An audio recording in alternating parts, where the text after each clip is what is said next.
சிற்றிலக்கியத்தின் தோற்றம் வளர்ச்சி தோற்றம் குறித்து பார்த்தோம்.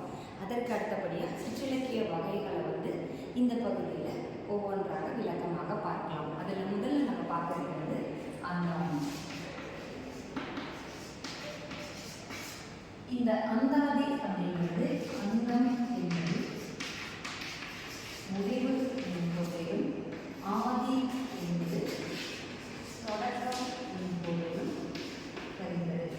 அதாவது அந்தம்னா முடிவு, ஆதினா தொடக்கம். ஒரு செயலில் ஒரு அடியில் இருக்கக்கூடிய முடிவு இறுதி பகுதி அடுத்த செயலினுடைய, அதாவது அடுத்த பாடலினுடைய துவக்கமாக வரும். அதுதான் என்னன்னு சொல்றாங்கன்னா அந்தாதி இலக்கியம் அப்படின்னு சொல்றாங்க. அதாவது சிற்றிலக்கியங்கள்ல ஒரு வகை தான் அந்தாதின்னு பார்த்தோம். இந்த அந்தாதி அப்படிங்கிறது அந்தம் ஆதி என்று பிரிக்கப்படுகிறது.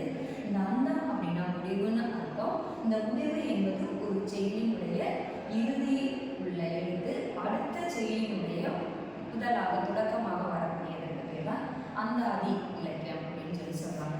இந்த அந்தாதி இலக்கியத்திற்கு எடுத்துக்காட்டு பார்ப்போம் என்றால் அபிராமி அந்தாதி,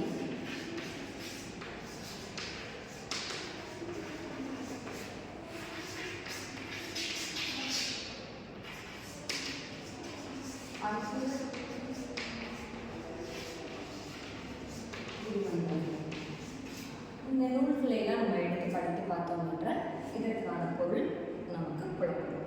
அடுத்து நம்ம பார்க்கிறது தூது.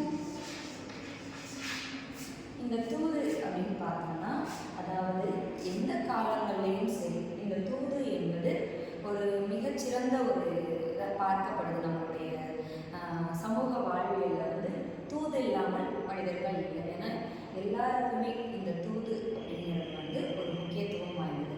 அப்போ அந்த காலங்களில் எந்த மாதிரியான தூது இலக்கியங்கள் இடம்பெற்றிருக்கு, தூது என்பது நம்மளுடைய சமூக வரலாற்றில் எப்படி பார்க்கப்படுகிறது அப்படிங்கிறத நம்ம பார்க்க போகிறோம். அதற்கு ஒரு சங்க இலக்கியம் தொகை நம்ம பார்க்க முடியுது.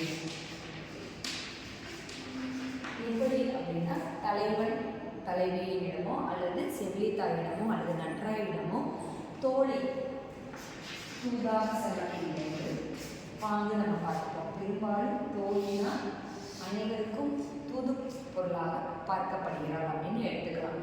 அதற்கு அடுத்தபடியாக தூது இலக்கியமாக உருவாகியது எந்த காலகட்டத்தில்னா சிற்றிலக்கிய காலகட்டத்தில் தான். அந்த சிற்றிலக்கிய காலகட்டத்தில் தூது இலக்கியமாக உருவாகும் போது இந்த தூது இலக்கியத்திற்கு தூது பொருட்களாக என்னென்ன பார்க்கப்படுது அப்படின்னா வந்து கிளி,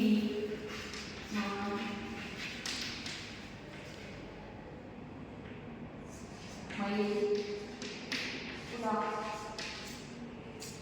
போன்ற உயிரினங்களை தூதா அனுப்பக்கூடிய ஒரு வழக்கம் இந்த சிற்றிலக்கிய காலங்களில் இருந்திருக்கு அப்படின்னு பார்ப்போம். அதே போல் அரசர் காலகட்டங்கள் மன்னர்களுடைய காலகட்டங்களையும் புறாவை தூதா அனுப்பக்கூடிய ஒரு வழக்கம் இருந்திருக்கு அப்படிங்கிறது நம்ம எல்லாருக்குமே ஒரு தெரிந்த விஷயம்தான்.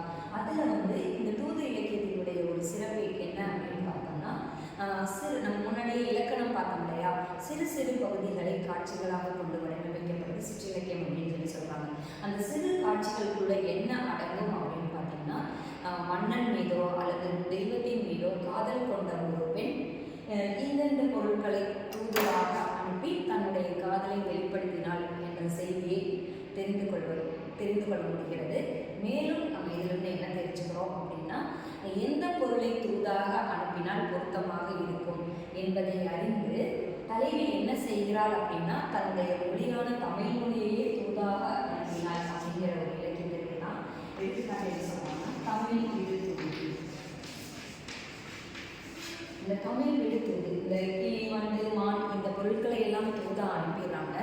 அனுப்பிட்டு அவங்க இதையும் தாண்டி ஒரு நல்ல பொருள் என்ன இருக்க முடியும், தூது அனுப்பினால் எது சிறப்பாக இருக்கும் என்று தெரிந்து தமிழ் மொழியையே தூதாக அனுப்புவதாக காட்டக்கூடிய இலக்கியத்திற்கு தான் தமிழ் விடுதூது என்று பெயர்.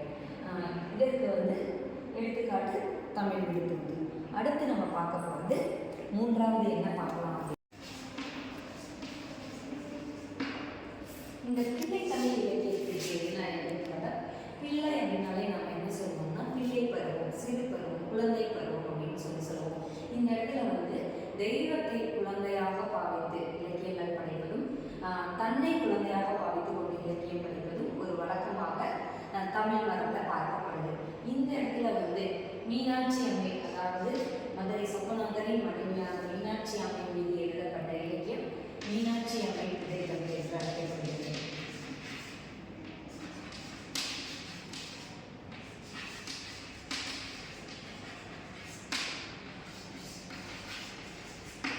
மீனாட்சி அம்மை பிள்ளைத்தமிழ். இந்த இலக்கியத்தில், அதாவது நம்ம பிள்ளைத்தமிழ் இலக்கியங்களில் பார்த்தோம்னா ஆண்பாலுக்குரிய பருவங்கள், பெண்பாலுக்குரிய பருவங்கள், அதாவது பேதை, பெருமை, மங்கை, மடந்தை, அறிவை, தெரிவை, பேரினம், பெண், அதாவது எந்தெந்த வயதிற்குரியவர்கள் எந்தெந்த பெயர்களில் அழைக்கப்படுகிறார்கள், அவர்களுடைய அந்த செய்திகள் என்ன அப்படிங்கிறத வந்து தெரிஞ்சுக்கிறது தான் இந்த பிள்ளைத்தமிழ் அப்படிங்கிற பகுதி.